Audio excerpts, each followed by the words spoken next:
बीच का समय है। इसमें अब करोड़ों की, कई करोड़ यानी पूरे विश्व में ये भक्ति पर लगेंगे प्राणी, अरबों खरबों की संख्या में। और जो पार होगे वो तो होगे, और रह भी बतेरे जाएंगे।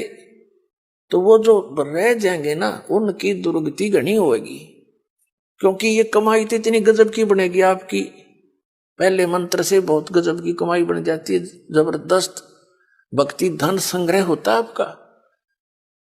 और फिर उनके अगर आप पार नहीं हुए तो क्या करेगा आपके साथ में? जैसे आपकी भक्ति धन इन ऊपर के लोकों में आपको इनका प्रतिफल मिलेगा।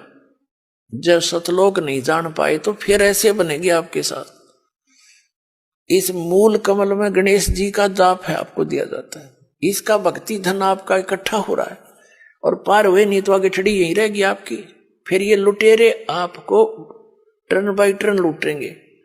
आप गणेश जी के लोक में जाओगे, वहां गण बना देंगे आपको, आपकी पूंजी होगी, रेस्टोरेंट तैयार है, उसका कमीशन है इन देवताओं का।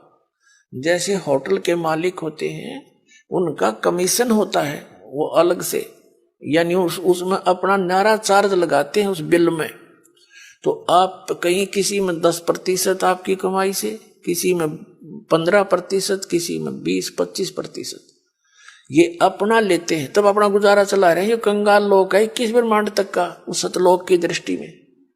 और अब भक्ति के धनी लोग वहां जाते हैं, जैसे यहाँ कुल्लू मनाली में जाते हैं गर्मियों में सेठ लोग, और 10-20 हजार रुपये खराब करके उल्टे फिर आ जाते हैं मुंह लटका के कर्म क्षेत्र में।